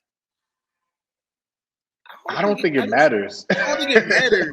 Because I think you're what like, you wear matters. Like I feel like the stuff you like, the energy you put out, like you can feel energy. You can feel like people are doing stuff with their clothing. People doing stuff with their water bottles. Like it's a lot of things that go into it, and it's like the people that you feel that are the most like. I feel like he's the person that you like. You went like he has to diffuse. He had a liquor store. He has to diffuse situations. He has to, like I feel like those type of people are like great folks. Where I can see him being a calming presence at camp. I can see him ER doctor. Someone cuts their foot. Them picking out stitches. Like I feel like he's a dangerous player. Yeah, but you could also apply that to challenges. Calm under pressure. You know, y'all could have been back far in the physical part. Y'all get to the puzzle. Dr. Patel is calm, focused, locked in. Like, you know. Yeah, I mean, hey man, and height always helps. I wonder what's the average height like. Height is always a good thing in Survivor challenges for the most part, and it always goes well. So I think he's. Yeah, I don't know. I don't know if I have any advice. I feel like he's in a good situation. Like I feel like he's a player that like can kind of cruise and just not get too good with everybody. Would be the thing. Maybe keep some of his relationships secret that he has that are really good. But no more secret relationship with Dr. DePel. Okay, let everybody know who your allies are. Okay, we here for you. Who's the next person we have? Next we have Sam Phelan, 24 years old, from Schaumburg, Illinois. I think that's close to Chicago, if not in Chicago. Now he lives in Nashville, Tennessee. He's a sports reporter, passionate, stubborn, and ambitious. Playing Survivor is a childhood dream. I love both mental and physical competitions. Survivor is the greatest game ever created, and I need to prove that I have what it takes. Also, $1 million. Now, I want to just say briefly about Sam. I'm getting Sammy vibes, and I think regarding Sam, I think he's going to be one of these characters that people enjoy watching. He's going to be a fun character. He's going to bring something fun to the game. He's 24 years old. He's a sports reporter. He's comfortable on a camera. I think he's going to be someone fun to watch. I don't know if I get winner vibes, but I think I get fun to watch vibes. If he was from the city of Philadelphia and I was looking at him, I would be like, he's an Eagles fan, right? Like, I feel like I get sports from him. And from that, I feel like an Eagles fan or a sports fan, you ride hard for your team. And sometimes it's like, we just made it into the playoffs through the wild card. I don't think we're going to the bowl, but they going hard anyway, because I feel like we're going to have very high energy from Sam. And I think, he will be, I think he's going to go for the big moves. Yeah, that's what I was going to say. When I look at him, I think he's going to be like a cool person to talk to, but I think he's going to butt heads with a couple people early on and not be scared to show it. Like, especially coming out saying that you're stubborn. That was, before you even said that, I was like, he looks like somebody who's like, this is my way. This is what I feel. And whether you're with it, whether you're not, I'm going to figure it out regardless. And that's kind of the vibe that I get from him. And I think that might rub some people the wrong way. But I think either way, regardless, it's going to be fun television to watch. Yeah, I agree. I feel like also in the beginning, I feel like he looks like he's a physical guy, looks like a bigger guy. So in that case, typically with the challenge of being physical in the beginning of the game, you can exert some more power over the tribe, if that's something that your tribe is going for. But I think once you do that, I think that does sometimes limit you once you get to the merge, as far as, are you building those authentic bonds with people, or are people bonding with you because what you bring to the table is strictly for the physical aspect of the game? So I think my advice to Sam is just to find your people and to get your people to protect you, and try to find some people that you're really low within your home tribe, that people want to go to the mattresses for you. And that's hard in Survivor, because people don't want to go to the mattresses. But you need some people when you're a bigger player that want to go to the mattress for you. I feel like that's what he needs to do. Something we would never know. Oh, go ahead, Brandon. I was going to say, I'll be honest, his first day attire is extremely similar to mine. That was extremely similar. Not saying that's a good thing or a bad thing. Are you saying you can see a diaper? Can you see it? Are we going to get the diaper part two? I don't think anybody's going to pull that out. I think that should probably stay where it was at. but that was not purposeful. But it was just funny when I first looked at him, like, he reminds me of myself, not in what he's wearing. He reminds me of myself a little bit, which I think is a great thing. So I just think, How you do on 44, Brandon? I no, I haven't seen it in a long time. I haven't either, so I don't know. If you've seen it, let me know, please. I mean, It was a blur to me. But you made the merge though. I do what I had to do. Everyone in this chat made the merge, right?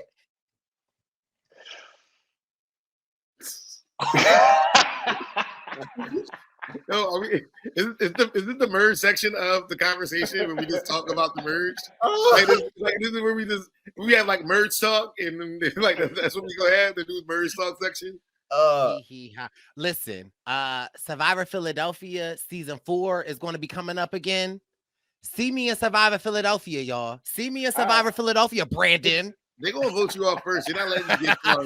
See me in Survivor Philadelphia, James. I will get them to vote you off first, yo. You're way See me in the Survivor ORG, okay? I see you Survivor 50s right now. Two things on our guy. Something we'd never know from looking at him. I did a lot of drama, musical theater, and slam poetry growing up. I love the arts. I'm way smarter than I look. I can gel with any group of people. And I love this part. I'm a physical, strategic, and social force that will never be perceived as the strongest, smartest, or loudest person in the room. You might see me coming. I feel like he's going to be, but you'll never see me going. Rice is a grain, but my soul is a growing. I want that idol, but I'm coming for the top. Don't ever count me out, because it's not sweat or savvy, because I'm holding up the rock. Oh, Sam! I didn't know where he was going with all of that. I did not. I mean, with that being said, I feel like he needs to find his people. He needs to find his mattress people. He is going to be perceived as strong. I think it's the one thing you can't like do is people are going to perceive you as what they want to perceive you as, and you're a sports reporter that is young, 24. People are going to be like, you are the young, strong guy. Whether you want to believe it or not, whether you are or not, it's just what people are going to think. So they're going to put it on him. I almost get a little Owen vibes from him a little bit. Hearing all of that, I don't know. I just I feel like I think he's Sammy. I feel like Sammy plays this 24, he may go to in the win. Like truth be told, I feel like if he can get that youthful thing and get somebody like, oh, I'm the young guy, take me under your wing approach, take me under your wing, and then choose his time to make a move and keep his likability factor. Thing about Sammy was because he was younger, he would do stuff that will bring people's trust and say, oh, I'm young and I'm good. So if you have that type of relationship, then you're good. I think if he fosters that, but if he's the leader and you do stuff, it's kind of like, so I think it's kind of ensuring he figures out how people are perceiving him and kind of acting accordingly versus how he's perceiving himself. Okay, we'll have to see.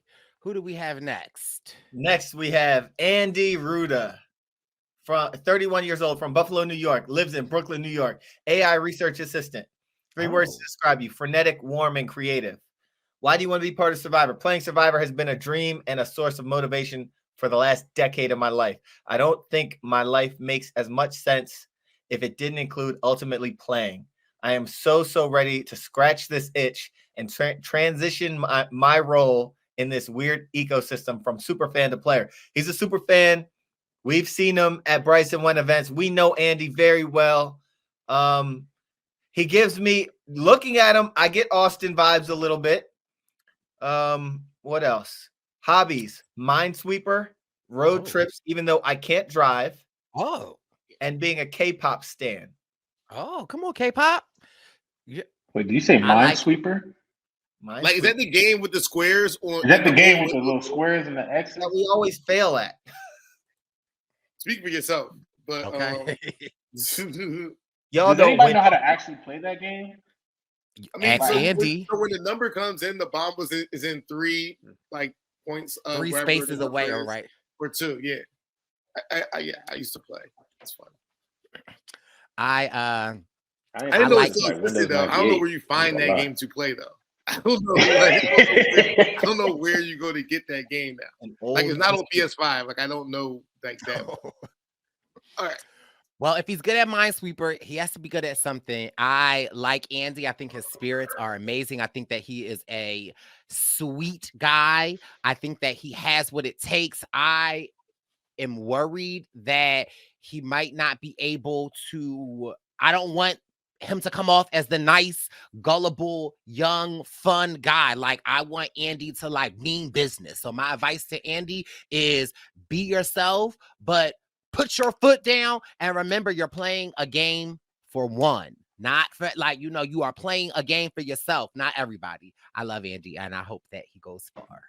I think the one thing, I mean, I felt like I was a super fan until I met super fans. Like, I thought I was going into the show as super fan until I met super fans. And I think the one thing sometimes super fans really worry about is like doing things like from the perception of how fans watch the show. And they're really worried about their perception of the ideal way they think they want to play the game versus how the game is going. So, like, I know people get out there and they're like, yeah, I want to play a certain way. I think that's how super fans operate. I think sometimes you have to be able to take back and figure out, okay, the game's not going the way I want it to go, but how can I navigate the game that's happening? Because it's not the way I envisioned it. Because if you watch Survivor, like, I want to play like this, I want to play like that. As opposed to not having any advice, you're just playing the game. You're not worried about, I'm doing well, I'm not doing well. It's like I'm out there experiencing when you're thinking about that outside stuff. So hopefully he can kind of take that out of it. Don't worry about, I'm not making the right move here or how is this going to be perceived here, and really just focus on the people and not worry about after. Yeah. Any advice, Brandon? No, I think he play the cards how they lie. Like James was saying, don't overthink it. I mean, honestly, when I first look at Andy, I think he looks like he's a fun guy. I think he probably has a good personality. I've never met him personally, but you've met him. Have I? Yes. Then I might have had a couple drinks, so forgive me, Andy. But regardless, I think my advice to him is be yourself, but at the same time remember the game you're playing, and put your best foot forward. Do what you got to do. Don't overthink it, like James said, especially the super fans. I think some people, they're so caught up on what they've seen or what they know or their knowledge of the game. But what you got to remember is that every game is different. Every moment is different, and it's all pertinent to who you're there with and the personalities that you're around. So kind of find your piece in the puzzle and play your game. Can I say something? I don't see any like overall like easy obvious outs like so far. I really like it's like I feel like everybody, like if you're from a baseline, I feel like everybody, no one's giving me like, yo, like red flag, they go home first. Like there's nobody that's like they have a glaring weakness, I would say. I agree. But reading some of these hearing some of these bios, there are some red flags though. Can I be real with y'all? There's somebody that came to one of the Brice and Wen events, and I met him, and I'm like excited to watch him. But somehow I'm getting kind of JD vibes. Remember JD, how he was like, he just threw himself in too many things too soon, and he kind of, if he would have just chilled out a little bit, I think he could have done a lot better. I'm very scared for my man Rome. I want Rome to do very well, but I'm scared. I'm scared for Rome too. He's the smallest guy on his tribe. It's just kind of. I think I saw on his Instagram yesterday a photo of him jumping up and touching his ceiling. What's wrong with that? Yo, you don't have the gamers. Yo, Wendell was making fun of the gamers. He's saying the gamers. Wendell was really making fun of the gamers. That's crazy. He said, Brandon, y'all gamers, y'all exercise by jumping and touching the ceiling. That's crazy. I didn't say that. Brandon, what's wrong with jumping up and touching your ceiling? I'm confused. He's saying Rome ain't run no laps, yo. I mean, I've never just. Brandon, you'll never see me on the video. I'll touch the, I know I can touch the ceiling, but it's not a thing to be like, let me record myself jumping up and touching the ceiling. You know what? Wendell's like, yo, that's horrible training. Gamers are going to come after you, yo. The gamers, his name is at Wendell Holland on all social networks. No, Be don't sure next- you blast him. Y'all gamers ain't athletic, yo. That's what he just said, yo. The next time we are all together, we are making a video of us jumping up trying to touch the ceiling. Okay, I'm just Yo, putting it I out. feel to you. like I got Rome in the I race, feel yo. like- I got Rome in the race. Nah, Rome will I feel smoke like a you. lot of us are not going to have No, to I thought touch- Rome got Rome you in the race. Rome versus you. He could live in a basement apartment. Rome versus you in the race. I Rome need is to in see it. race. I feel like you I feel like he's gonna represent for the gamers, yo. James, don't do Rome that. looks But fast. then you had to see him in Fortnite though. Then you had to come on Fortnite and have him. You got to come see him, train him up. He will smoke me at Fortnite. Wendell still has a Sega Genesis plugged into his wall. I don't think he's playing Fortnite. I don't have a. You don't got no respect for the gamers. That's what it is. I respect It's the given. gamers. We're about to get an uncle moment. I could feel it. I can respect- feel I an respect- uncle Let me moment. tell you. Let me tell you, gamers, what you not gonna do. Cause I dare one of y'all to see me at some Mario Kart on the Nintendo 64. Rome, right here. Rome, that is a challenge, yo. Rome, he just challenged you to Mario. I know you about to get smoked, bro. Rome jumping up and down right He's now. gonna boat race you, yo. He's Rome like, gonna I'm boat race you playing. Mario Kart. He gonna stream it on Twitch in front of everybody. I'm gonna repost it. He gonna Come see boat me at race you. GoldenEye. He gonna- James, matter of fact, Mind you, and I said Rome was going to crash out. I didn't mean on Mario Go Kart. Yeah. But all right, who we got next, Wendy? next up we have. I'm gonna scroll down. We have Sue May up next. Sue is she's 59 years old from Kirkwood, New York. That gentleman is north of Scranton, actually. Current residence, Putnam Valley, New York. Flight school owner. 3 words to describe you: badass, fearless, adrenaline junkie. Yo, I'm excited for Sue. Yo, I love gonna- Sue. She's Yo, my she gonna hit the beach running, yo. I'm excited. Facts. She's holding back energy right now. Like I feel like she's holding back right now. Like I feel like this is this picture. She has mad energy that wants to come out, and she's holding it back. Like I'm excited. Sue is she's coming from Mama Tina's spot. I feel like Sue has the energy. I feel like Sue reminds me from the older season. I believe not a little Tina Weston, but the other Tina that we went to Survivor Africa with. Wendell, remember her name? No. Wendell is Tina. But other Tina, I like her energy. I feel like Sue is coming in as the older woman, but I also feel like she has an energy about her. She ain't gonna hold back. She ain't gonna hold back. I hope that she's not voted out early because I want to see her not hold back all season long. I want to see her going hard. She says she wants to play like a combination of Tony and Suri. Wow. But I can see her doing that though. I mean, because like, all right, if she is the like motherly person, let me take your clothes out, let me dry your clothes, let me make sure the fire is going, blah blah blah blah blah. You have the capital that didn't do the treacherous stuff that you need to do to sometimes win the game. That you can do it with a smile, and hopefully she can make it. I feel like, I think the one thing is I feel like her allies are going to be important, and having people that really will ride with her. So. This is a hot take. I don't want Sue to come in like that mom. I want Sue to come in like a deadbeat mom that, lived her life. Her mom raised the kids and then she came back as an adult. I want Sue to be like, I'm here for myself. F them kids. And I want Sue to play for her. I want Sue to kill it. And so I say that metaphorically in the sense of like, I want Sue to be like, say she's Diana Ross and she had kids, right? Like she was a mother on the road. She wasn't there laying the clothes out for the kids every morning because she was on the road. I want Sue to come out here and wow us. I want Sue to win. Sue to be in them streets. I feel like Sue gonna be in the Survivor streets. I feel like she's a Survivor Streets candidate. Where I feel like also I feel like she's not gonna have anything to lose.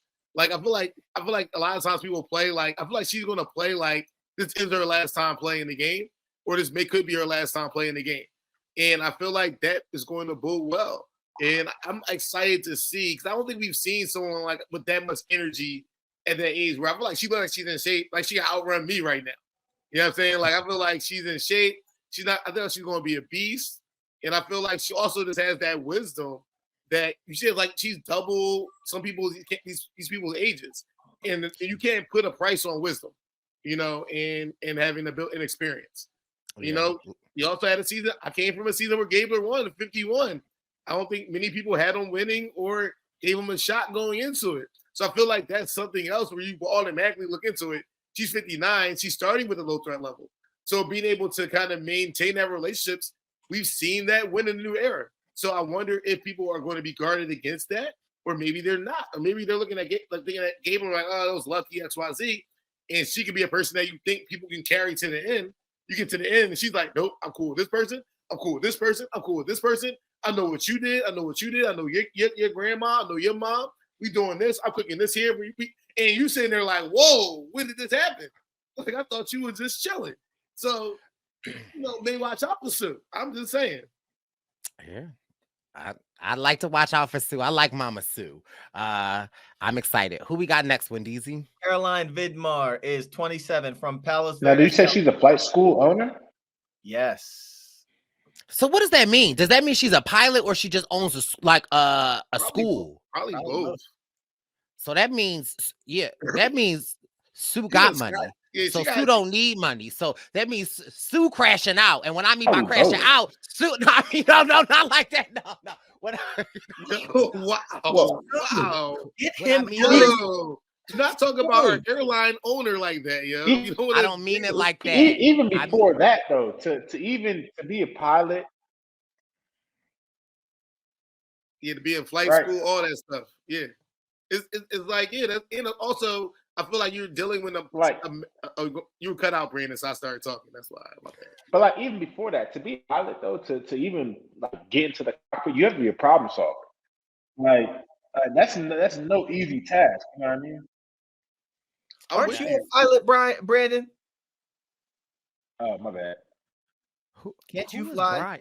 Who is Brian? Terrible because I'm in front of y'all like 3 minutes behind me, so I'm saying what. I feel you. I'm a pilot. I know you dropped some gold right there, yo. I know you dropped gold. Internet. yo, I feel like that frozen picture of Brandon is crazy. We can. Screenshot that joint. You sound like delayed.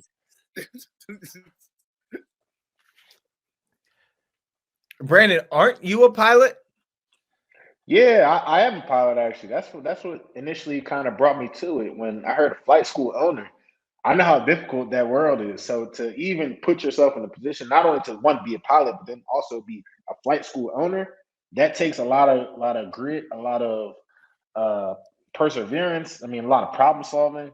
That's no easy task at all. So I think that's going to be overlooked by a lot of people, but that's kind of big in my book, to be honest. I know the difficulty that comes with that, you know?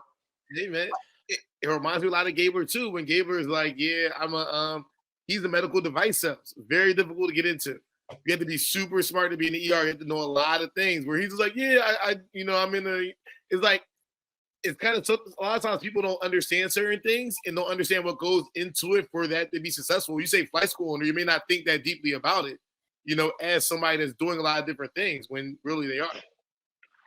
And she could go out there and say, I work as a receptionist at a flight school, to even lower her threat even more, because my girl Sue, she don't have nothing to lose out there. She's got the money. She got a business. Like, I really feel like Sue gonna come and we might be crowning a winner, the Queen Sue. I'm excited. But let's learn a little bit more about Caroline, Wendy. Caroline Vidmer. Caroline's 27 from Palos Verdes, California, from Chicago. No, currently residing in Chicago, Illinois.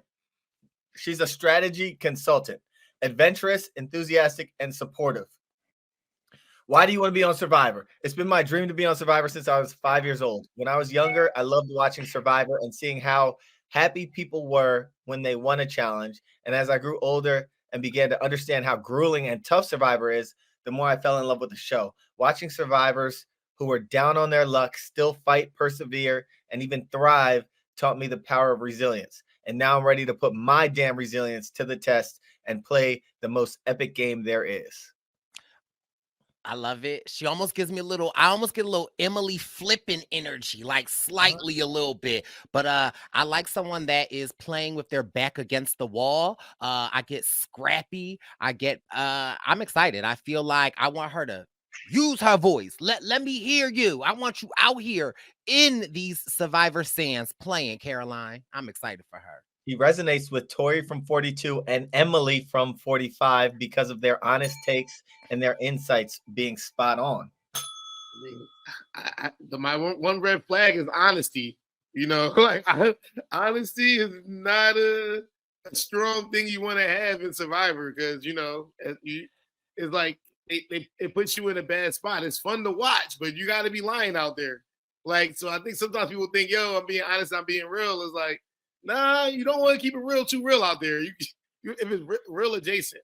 So I think, you know, that may be one thing where it's like honesty is not the best policy. So I would encourage I feel like more lying is needed whenever you think you should. Like lying that can't be fact checked, just lie. Like it doesn't hurt you, but I feel like to tell a lie how it is, I feel like it's good at confessionals, but not playing the game. So that'd be my one worry, you know, especially like because Tori was the person that communicated how she felt. And she necessarily wasn't in the strongest position.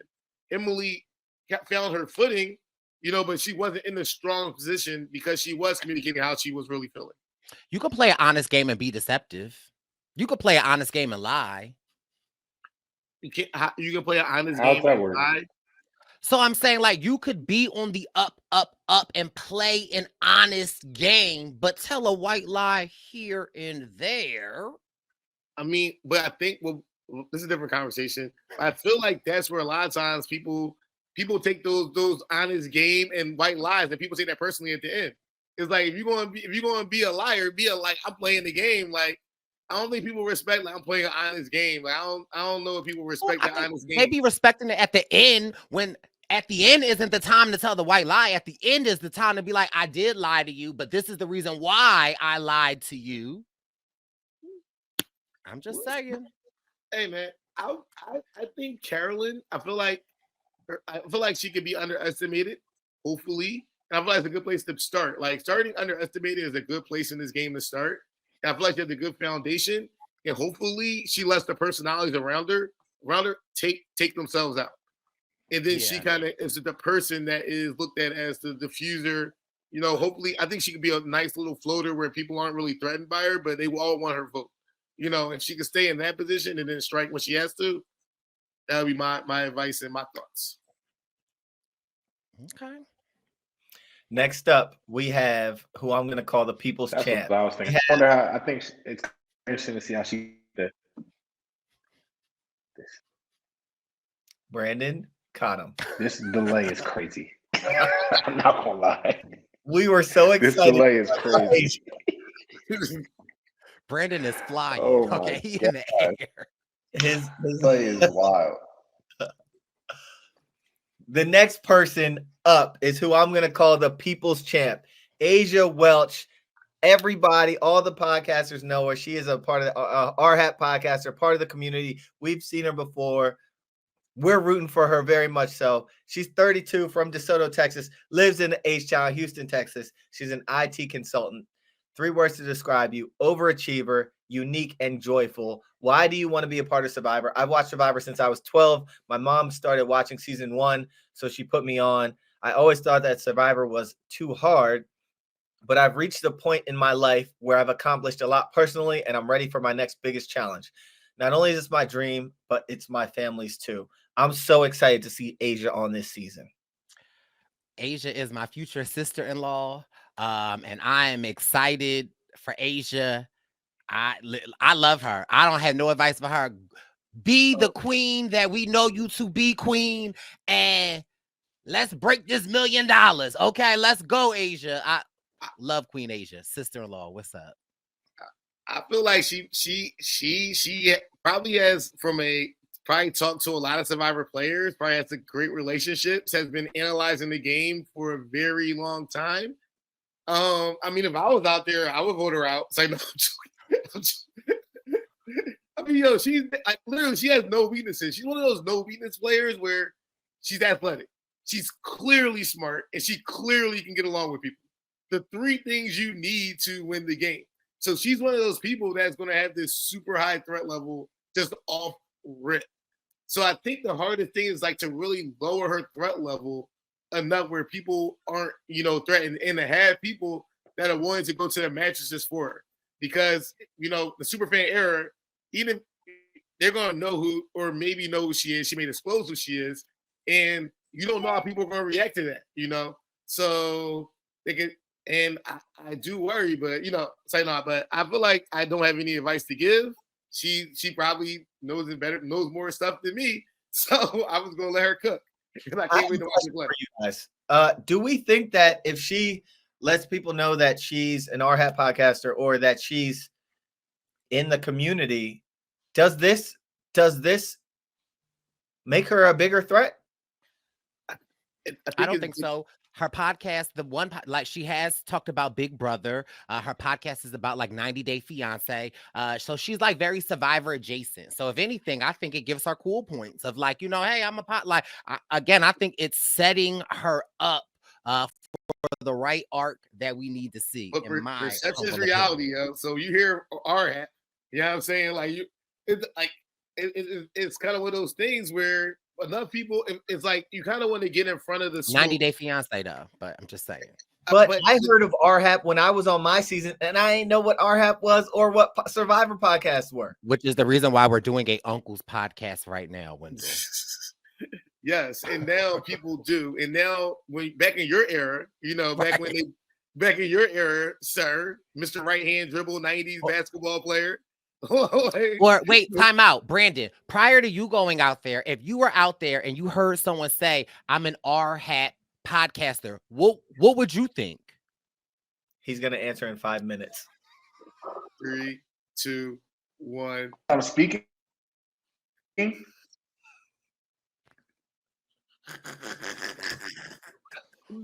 is actually hilarious. This is like, crazy. I wonder they gotta fix our Wi-Fi. This is wild.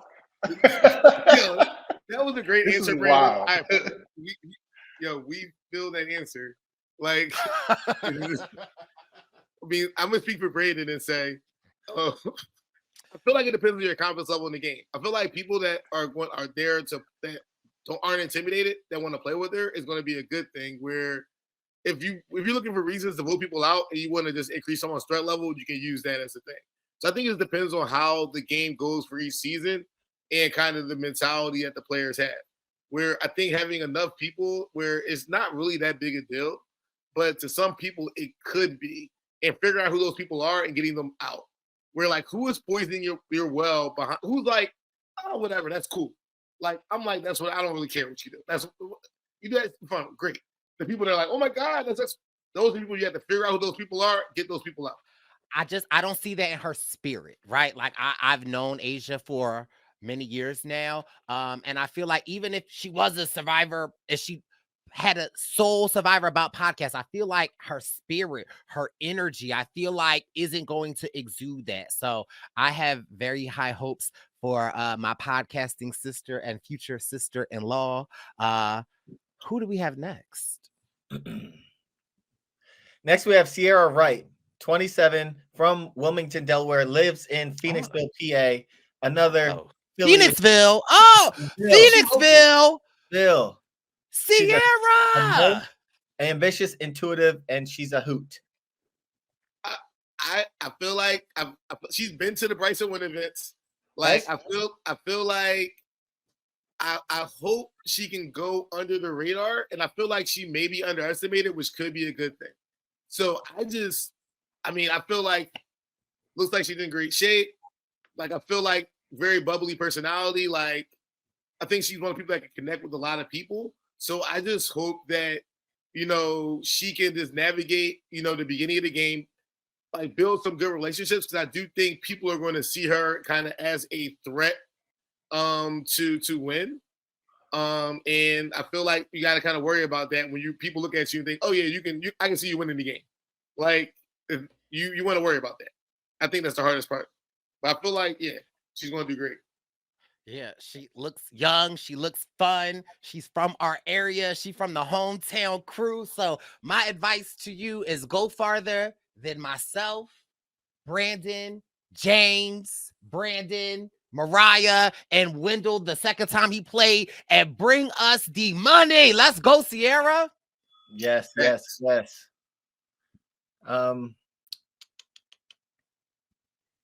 Why will you be sole survivor? If there's one thing I know about me, it's that I work my ass off at everything I do. There's no such thing as 100% in my book. I always give 150% or nothing. I plan to follow suit here. Also, I like to say I'm a pretty good time. My friends tell me my laughter is contagious. I hope my tribe feels the same. I practiced the last year, so I expect those 4 a.m. gym wake-up calls to shine through in the challenge.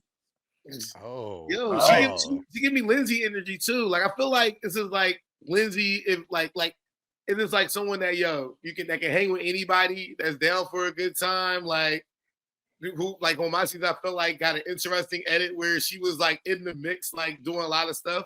And I think Sierra can do some damage, and I think it's just her making sure that she's not like, I feel like she can be intimidating if she's at the gym and people see her beasting challenges. It's like managing that threat level when you may not want to be perceived as that big physical threat, going in like a Tori, where Tori was like a beast in challenges. They're like, oh shoot, we gotta get rid of this person. But I think she's gonna do good. We are excited. Would you agree, Brandon?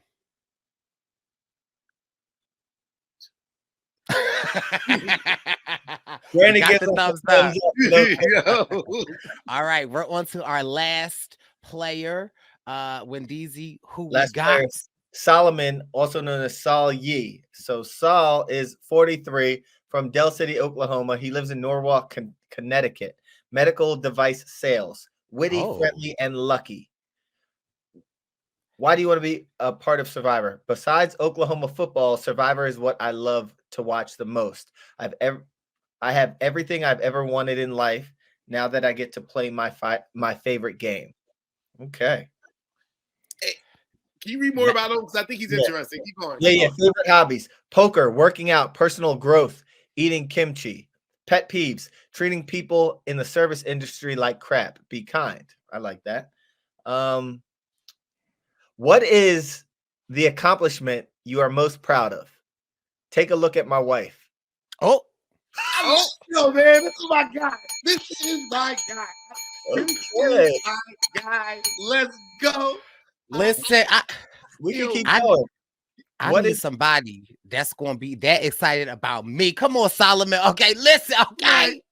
Saul ain't playing with y'all. What is something you would never know from looking at you? I used to live with international pop sensation Ryan Cabrera. Not Ryan Cabrera. Ryan Cabrera. I don't know if Brice is acting or like Brice. No, you don't know who Ryan Cabrera is? You see our face reactions? We're brothers. Like, oh my God, no, y'all are uncles. Y'all are uncles. Oh my God. Yo, so this guy played. All right, love poker players. Sidebar fact: a lot of chess people play poker professionally. So like, he's definitely going to be weighing the options, weighing the moves. So I feel like that's going to be good for him. I do feel the only thing is with the age thing is making sure that he can connect with younger people, and I think that may be the only like thing where when you're an outlier, it's just tough. Just in general with anything, you want to be kind of closer to the mesh where like things change, what you want to do for fun. I don't even know if the kids even like poker or play poker. So like it was kind of one of those things where I feel like he's going to be a solid in challenges. He has that grown man strength, which people don't understand. Like you had that young guy strength is cool, but that grown man strength is something too. Where I don't know the other tribes have someone that has that much grown man strength with them. Like Bruce. Like Bruce is a beast in challenges. So we talk about like an older guy that's in shape, that got his stuff together. Smart. I mean, I feel like he has to be one of those people that he looks like he can like be good at the game in all aspects. So I feel like those people that look like that and feel like that need to bond together and go to the matches. You gotta find your folks. And hopefully you got some people that go to the matches with you. I love his confidence. I do too. I think that will do him well. He's a medical device seller, similar to Gabler. Yeah. Mm-hmm. So you got to sell things. You got to like persuade people. You have to have a certain je ne sais quoi. And I think that he might have that. I'm excited for this cast. I don't know about y'all, Brandon. Can we get a thumbs up if you excited for season 47 with us? Because Hey. Yo, man, I really. There's only a couple super red flags I kind of can see where I see only a couple layups where I'm like, yo, that could be a layup. Like, and I think it's gonna be good. It's gonna be a good one. It's gonna be interesting. I mean, it's going to be amazing. I see no red flags. The only green flags I see is headed straight to the BWP Tour 47. We are kicking off our premiere party in less than 10 days. 10 days. We will be in New York City. Tickets are almost sold out, so you don't want to miss this premiere. Click the link in the Brice and Win Present Instagram or Twitter bio. And we've got 9 other city dates: Dallas, Los Angeles, Nashville, New Orleans, Chicago, Philadelphia, Boston, Washington, D.C., New York. Pull up on us and experience it for yourself. We are bringing the fandom community together. Brandon, James, I can't thank you enough for this 5th time doing this. We appreciate you. Tell me you didn't win Survivor without telling me you didn't win Survivor when your internet is giving cricket wireless. Hey, whoa, golly, it's working now. It's working now. Y'all hear me now? Yo, that's crazy. It's working now. Right, James, we appreciate you so much. Thank you. Wendeezy, it's always a pleasure. We will see you every week. Survivor News will be back covering the first episode with our baby boy Jack Atkins in a couple of weeks. But listen, we are out. Good luck to all. Season 47. And listen, Rome, if you are watching, touch the roof. Rome, get him, Rome. Get him back, Rome. Not too much, Rome. I don't want no smoke, Rome. Rome, get the gamers on them, Get them back. Dr. Patel. All right, we'll see you. Get ready, Survivor 47. We out. Peace. It's the Purple Pants Podcast. You better listen in public, might make your stomach hurt. Ooh. It's the Purple Pants Podcast. You're trying to unwind, you better get that box wine. It's the Purple Pants Podcast. You're trying to get your snack, you better hurry right back though. It's the Purple Pants. It's the Purple Pants.